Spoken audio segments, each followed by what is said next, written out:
A continuación hará uso de la voz hasta por 10 minutos el doctor Óscar Javier Martínez González, por Incluyendo México ACE.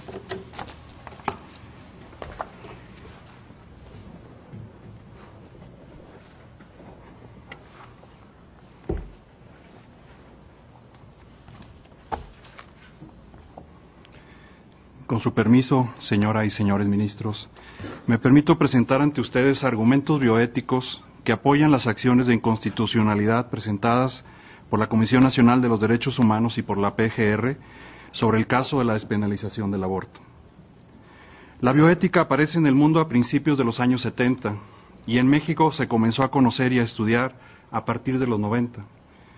Esta disciplina, que se apoya en las ciencias biomédicas, en la filosofía y en el derecho, busca dar respuestas ante los avances de la ciencia y de la técnica, que atentan contra la vida y la dignidad de la persona humana. La bioética reconoce que el ser humano, mediante procedimientos racionales, es capaz de acceder a la verdad y al bien de la persona humana. La bioética propone principios generales y principios particulares relacionados con la práctica de la medicina. Como principios generales propone el de autonomía, el de beneficencia, el de no maleficencia y el de justicia. Como particulares propone el principio terapéutico, el de corporeidad y el de libertad, responsabilidad. El principio terapéutico es aquel que permite a los médicos intervenir sobre el cuerpo de una persona enferma cuando existe una justificación terapéutica, es decir, cuando la intervención sobre la parte enferma va en beneficio del todo. Según este principio, el médico puede, previo consentimiento del paciente, amputar un miembro enfermo o eliminar un tumor por medio de la cirugía, ya que al eliminar la parte enferma está buscando el bien integral del paciente. Cuando confrontamos este principio con el procedimiento del aborto provocado, nos encontramos con que este principio no se puede cumplir. En el procedimiento del aborto, el médico no elimina una enfermedad de la mujer, sino que elimina a un ser humano inocente que se encuentra en su vientre. El segundo principio de la bioética, el de corporeidad, se basa en que el cuerpo de cada ser humano es único y diferente a los demás, y por medio de su cuerpo la persona se manifiesta y comunica en la sociedad. En todo acto médico es el cuerpo de la persona enferma al que se busca sanar. Sin embargo, el paciente no es solo su cuerpo, sino que posee otras dimensiones que están íntimamente unidas. El médico, a quien atiende en primera instancia, es a la mujer cuando acude a él para que le ayude a terminar su embarazo. Sin embargo, los médicos sabemos que el producto de la concepción es también otro ser humano, que se encuentra en las primeras etapas de su desarrollo. Por lo que el médico, al atender a una mujer embarazada, reconoce tácitamente que está frente a dos pacientes, ante la mujer y ante su bebé. Si quisiéramos aplicar estos dos principios de la bioética mencionados en un caso frecuente de la práctica médica, podríamos decir lo siguiente. Cuando una mujer acude al médico porque ha detectado una tumoración en su vientre que le provoca molestias, éste procede a revisarla y estudiarla para poder elaborar un diagnóstico. Cuando encuentra que el problema es, por ejemplo, un tumor, procede a comunicarle la noticia y proponerle un tratamiento que elimine el tumor, con la esperanza de curarla. En este caso se está cumpliendo con los principios terapéutico y de corporeidad. Por otra parte, cuando una mujer acude con un médico a solicitarle practique un aborto, no sería un verdadero acto médico, ya que no se cumplen estos dos principios referidos. Primero, porque eliminar al embrión o el feto por medio del aborto no equivaldría a eliminar una enfermedad, según el principio terapéutico. Segundo, porque las mismas ciencias biomédicas nos demuestran que el embrión o el feto humano es un individuo vivo desde el momento mismo de la concepción y este es distinto a la madre.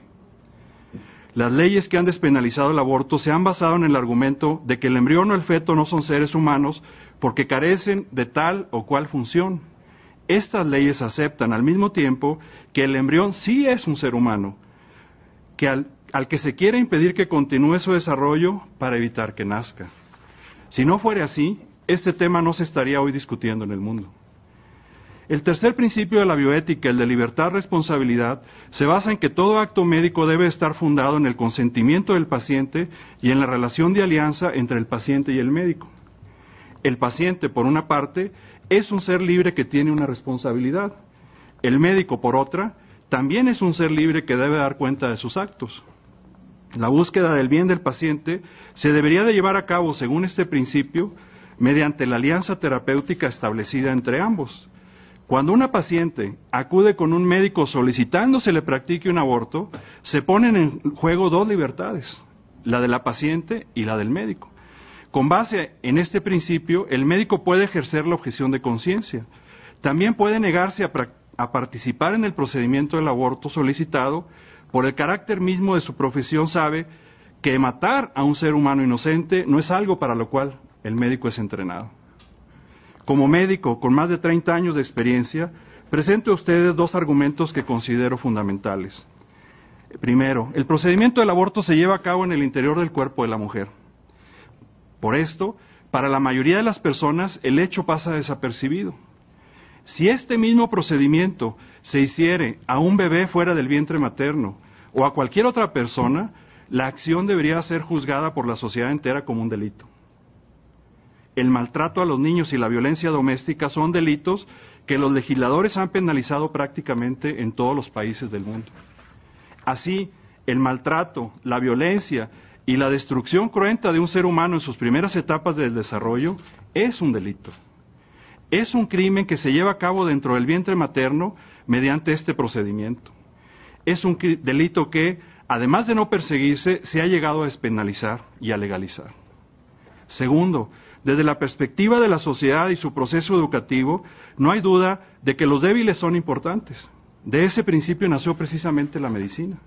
Ser débil era, en la medicina tradicional, título suficiente para hacerse acreedor al respeto y a la protección.